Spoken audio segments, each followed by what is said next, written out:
Stop scrolling. What if I told you before the universe existed, before time even began, someone was already there, and not just there. He is the reason you exist. You've been told life is random, accidental, just chemistry. But John chapter 1, verse 1 says something radically different. It says, in the beginning was the Word, not matter, not chaos, but a person. And what you're about to see in the next few minutes is either going to confirm what you believe or completely challenge it. Because John is not introducing an idea. He's introducing Jesus Christ as eternal God. And if that's true, everything changes. Let's read it. In the beginning was the Word, and the Word was with God, and the Word was God. He was in the beginning with God. All things were made through him. John takes us back further than Genesis. Genesis says, in the beginning, God created. John says, before that beginning, he already was. Let's break this down. In the beginning was the Word. That word means continuous existence. He didn't begin. He already existed. Out here on the ocean, you can't see the end.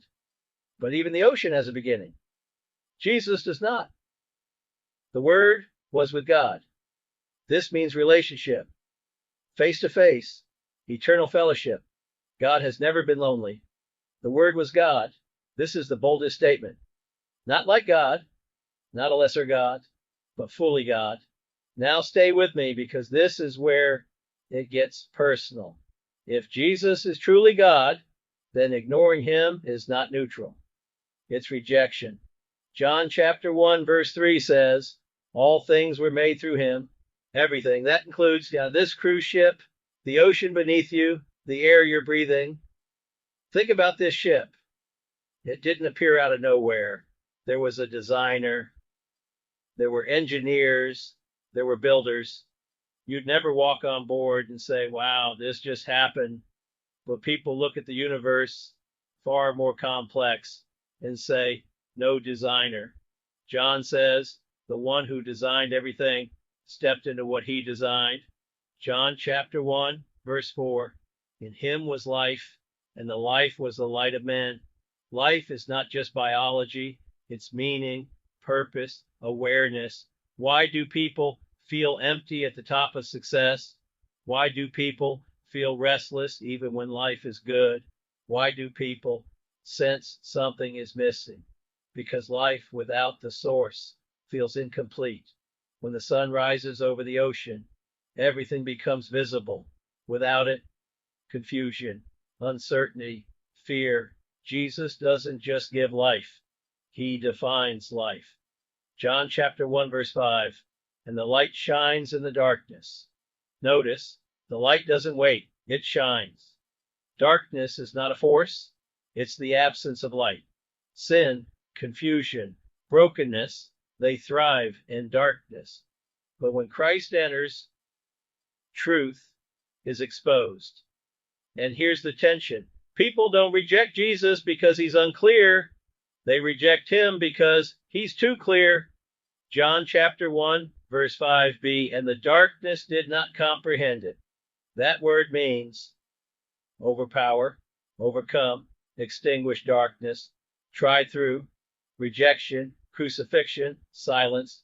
But darkness failed. You cannot stop the sunrise. You can hide from it, but you cannot stop it.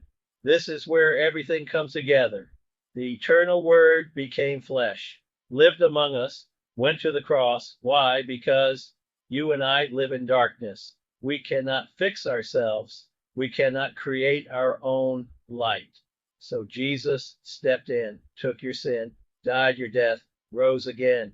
One day, this cruise ends.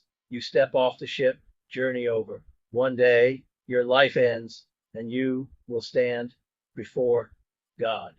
The final question, will you be standing in the light or still hiding in the darkness? You don't need perfect words, just a real heart. Jesus, I believe you are who you said you are. I trust you. I give my life to you. If this message hits you, don't ignore it. Share it, talk about it, and most importantly, respond to it. This is Cruising with the King of Kings, and the light is still shining.